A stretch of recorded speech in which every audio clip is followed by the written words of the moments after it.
got P-Line with the V-Time and the East Laurent. Used to drive the Nissan, now she in the Beamer. I don't want her, cause she from the corner. And I heard that Beamer was a loner. Her old man the owner, and I don't even drink Coronas. What type of drink you want, bro? No champagne forever, on dirty Sprite forever. You come sit with me, if you like to change the weather. If you want a little better, we can buy a crib wherever. Don't get too thirsty, get used to this cheddar. I wanna tell the world about you just so they can get jealous. And if you see her before I do, tell her I wish that I could turn on the lights. I'm looking forward to it. I heard she keep her promises, ain't never turned on you. I heard she ain't gon' cheat and she gon' never make no more. I heard she be there anytime you need her, she gon' do it. Turn on the light. I'm been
you treat her to medallions. I wanna be the one to find her if I go to prowling. And if I get a number, you know I can't wait to dial it. And if we get together, girl, you know we gon' be wildin'. And when we get together, we make magic in this house. Whenever you appear, ain't there nobody can do about it. Turn on the lights, I'm looking forward to it. I heard she keep her promises, ain't never turned on you. I heard she ain't gon' cheat and she gon' never make no move. I heard she be there anytime you need her, she gon' turn on the light.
welcome, welcome.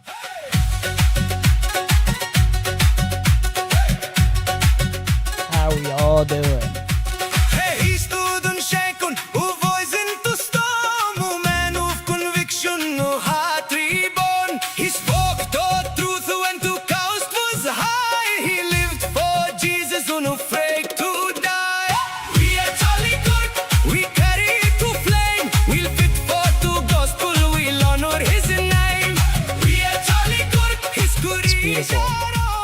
It's beautiful.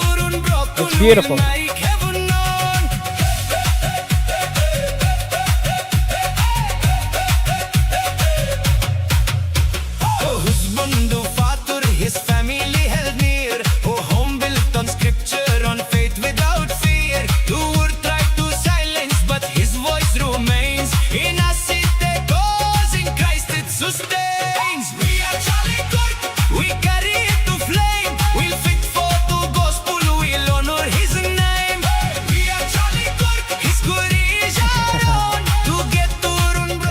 To love this. You're not allowed to love this, otherwise you want him dead. Want him dead. Not allowed to enjoy this masterpiece.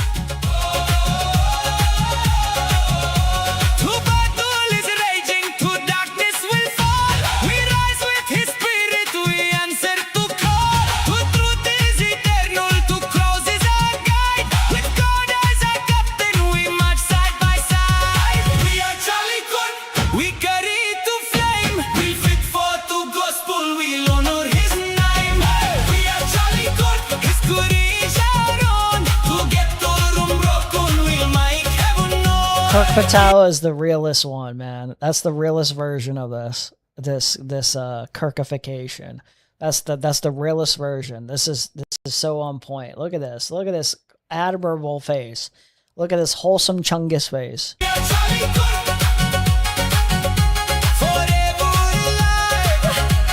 How can you not love it?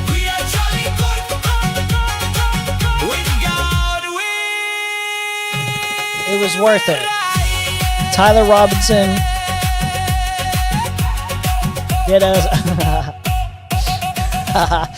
Listen. We got banger after banger out of the event. Okay.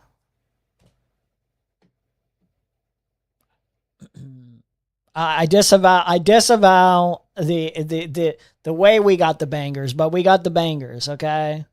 We got the bangers. And that's something, okay? That's something to be cherished, you know? We should really be thankful. We should be thankful for one good thing in the past, I don't know, 5 years.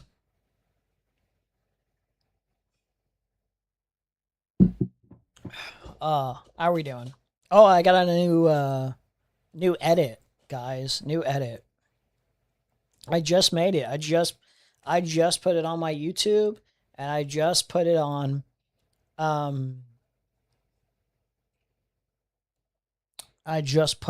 my Black Plague J account.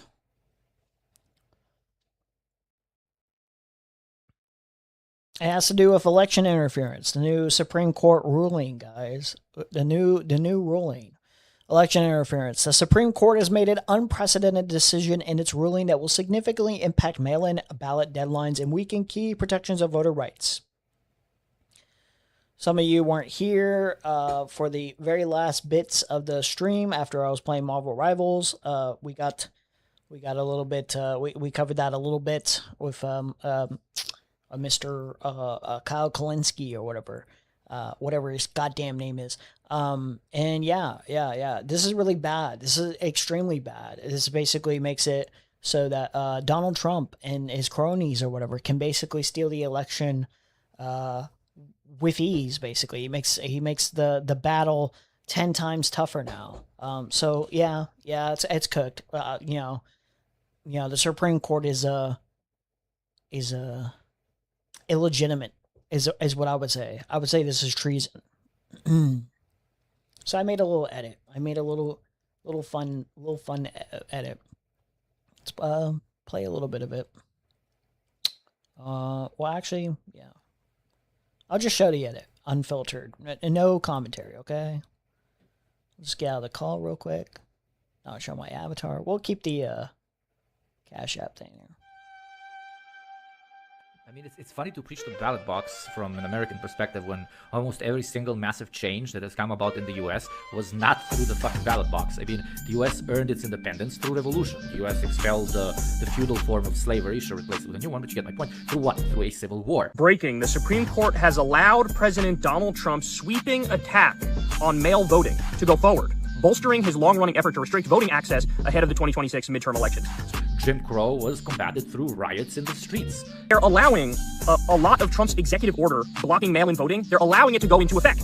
You know, the American way, quote-unquote, forward was never through the ballot box. Well, the right to vote, in my opinion, is extremely important, even though, you know, very often it doesn't do almost anything. It has been earned again through the blood and sweat of many progressive movements, which were not earned through the ballot box. You cannot earn the ballot box through the fucking ballot box. And, you know, today's form of the ballot box has lost on pretty much all its material value and has become more of a symbol to make yourself feel better every 4 years by plucking a piece of paper down a box. The point they make is, oh, you haven't been hurt by this executive order yet, so you don't really have standing to be in court to sue over this.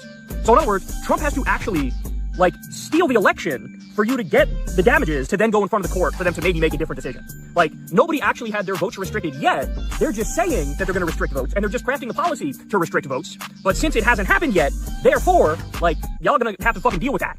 So I've never seen anything in my life this overtly dishonest. We really don't know how this will ultimately play out. This is not the final word from the Supreme Court. Yeah, it's not the final word because they're not even ruling on its constitutionality. They're basically saying that murder's illegal, but the person trying to murder you hasn't actually murdered you yet. So, like, who's to say? So essentially, what the executive order is doing is saying the federal government will create its own list of who is allowed to vote. And if you provide ballots to people who are not on that list, the DOJ is going to come after you. They're going to come after officials in the state for providing those ballots. Obviously, voter registration constitutionally is delegated to the states. The idea that the federal government can tell states who they can and cannot make eligible to vote and then prosecute people who don't follow those rules is completely unconstitutional. Wow, amazing. Amazing, guys. I'm so excited for the direction we're heading in. Seems like we're running out of options, guys. It seems like the doomers are becoming more and more right about whether or not voting is going to be our way out. Okay, this is very unfortunate. Not happy about this. Very unsatisfying. I gotta say, very unsatisfying. Supreme Court, very unsatisfying decisions. Total fucking losers. I hate these pieces of shit deeply. They didn't even sign their fucking names. The people who made the actual decisions that are going to fuck us over, they didn't even have the courage to sign their names attached to it. There was more vocal dissonance in the Supreme Court. Those ones are the exceptions. Obviously, those are the more liberal ones that were like, yeah, this is bullshit. It's just flat out unconstitutional, straightforwardly. Yeah, cool. So, yeah, can't wait. Establishment Democrats are just going to capitulate. Yeah, probably. They're too busy with Hassie Piker. They're too busy having a man crush on a Hassie Piker and misinterpreting deliberately, by the way, any statements he ever makes on a stream in order to capitulate to a fascist ethno state. It's awesome. Speaking of which, Mr. Hutch here and Ethan Klein called in to talk about Hassan basically and cry and speculate basically absurdly conspiracy wise about Hassan's intentions and Hassan's power level and where Hassan wants to go or whatever. And it's great. This is what the libs are focused in on at the current moment. That's cool. What's up, man? The right priorities, by the way, the libs are the adults in the room, quote unquote, the adults in the rooms, the adults in the room, guys. How are you doing? Good. How are you? We're enjoying, the great Hutch's coverage, one of the great sane minds. And I was watching you this morning, and the greatest minds, Hutch, the greatest mind in politics that we have right now. He has He is our dear leader Hutch. We will follow your path. I've been like thinking about the Hassan thing, and it's, I don't know if I've been thinking about the Hassan thing. When haven't you been thinking about the Hassan thing? I wonder. He has calmed down a tiny bit in terms of the frequency, but overall, like it's still been on his mind for quite a while. You can tell he's almost been thinking to himself, like, I kind of look insane. I've got to limit how much I actually talk about Hassan, like just a tad. But you know, it's clearly still bubbling. He's just like seething. if people are even, I want to explain what I think he's doing, and I think it's actually quite insidious. And I don't know if this is obvious or if people already know this, but, and you kind of did touch on it today. But what he does is he spends so much of his time convincing his audience that he doesn't hate Jewish people and that there's a big difference between Jewish people and Zionists. It's the conflation, guys. It's very simple. It's going to sound redundant coming from me because I've talked about this a lot and a lot of other people talk about this a lot, but it feels like it bears repeating. The conflation of Zionism and Judaism in and of itself is anti-Semitic, especially as Zionism is enacted today. Now, again, the conversations about what Zionism is, the language and how it evolves or devolves or regresses, or however you want to put it necessarily, there's a totally different meaning from like what some people thought was more pragmatic, peaceful of variations of Zionism or whatever back then. We know Zionism as, in effect, as a colonial, goal. Like it's a colonial ideology, like a Jewish supremacist ideology, basically. Right. And so Zionists are the enemy. Zionist is the worst thing you can be. The problem is that he defines Zionism as anybody that, I mean, as he said once, has any kind of fondness for this, has ever at any point had any kind of fondness for the state of Israel. Now, let's be pretty perfectly clear here. And the verbiage there and the wording there, you can easily call that like hyperbole for one, an exaggeration on this is how much I hate fucking Nazis or like Zionists or whatever. If somebody has ever like said, say for example, had a Nazi ideology, but they evolve and grow as a person, it's like, it's a little bit like reductive to say that, well, if and at any point in time you had a naive perception or you had a like brainwashed perception on, these things like Zionism or Nazism, if you ever like delved into that and believed all that, it would be reductive to say that at any point in time, I hate you and you're worthless and you can never grow beyond that point, and therefore fuck you forever. I don't think that's what Hassan is saying. I don't think he's ever suggested that like sincerely. Or anybody that doesn't think that Israel should be, wiped off the map. So that's the other thing is like it's just a complete dishonest way of framing the argument. If you're going to take issue with what's being said, you can't misframe the argument. Like if you're going to disagree, like they're not going to do this because they're dishonest. But like if you're going to disagree, fight with like what the actual argumentation is.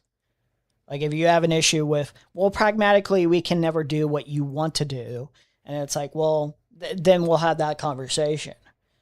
But no, like it's misframed as, well, these arguments are only made because, well, he hates Jews. That's basically what, in summation, Ethan and Hutch and Wick and Desi and any of these neoliberal scum literally like to, suggest, not with Hassan, but just anyone in the DSA necessarily that is anti-Israel because they're anti-fascism, they're anti-colonialism and anti-genocide, So when you read a stat like 80% or whatever, it's like, I don't know, 80, 90% of American Jews have some type of like positive association with Israel. It doesn't mean it wouldn't matter the percentage. It doesn't matter.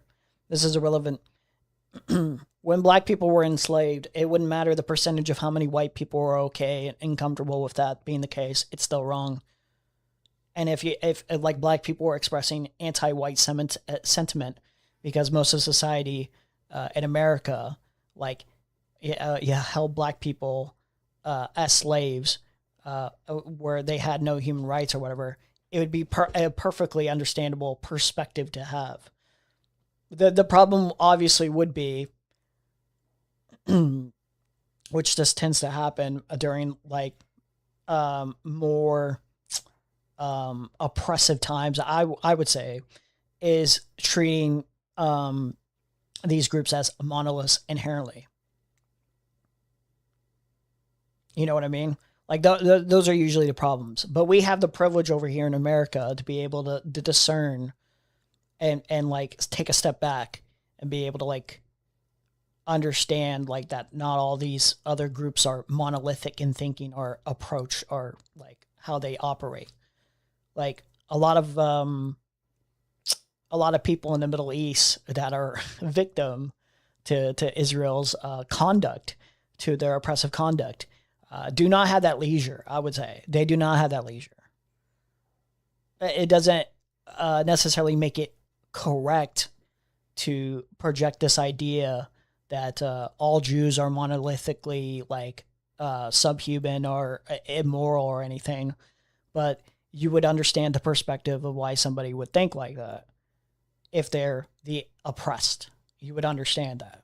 Like it's not that hard to like put two and two together. Support the government. Right. But what it does mean is that by Hassan's absolutely insane, rabid definition of Zionism, then it's not really that rabid of a definition. It's like pretty straightforward. It's basically, this is what this is like what the government wants to do. This is what the society wants to do. This is what Zionism has entailed. They even defined Zionism in that way. You have like also accepted this idea that Zionism is, like attached to Judaism in and of itself. So attacking Zionism in and of itself is attacking Judaism. So you've decided that. You've all decided that. I don't know. I don't know what to tell you. Then what he is doing is fomenting hate for 90% of American Jews. But because he's convinced his audience that not all Jews are Zionists, and that there's so many good Jews out there, guys. Look at all my Jewish friends and look at all the Jewish people online. They hate Israel. And like so many Jews hate Israel. So we're not anti-Semitic. We just hate 90% of Jewish people in America. But he won't. No, that's not how it works. Hating an ideology. Okay, it's like saying this. Because it would be reductive to put it this way. A majority of like white men, or let's just say that this is the case. I have to look up stats. But generally something along the lines of this is generally kind of true. Like we all kind of understand this. A majority of American white men, cis men, are leaning towards a more Republican / MAGA. Like that's probably the majority of the base, like of the supporters. Let's say that. And usually they will tend to lean towards that way. They're more susceptible to that ideology because of white supremacy in America.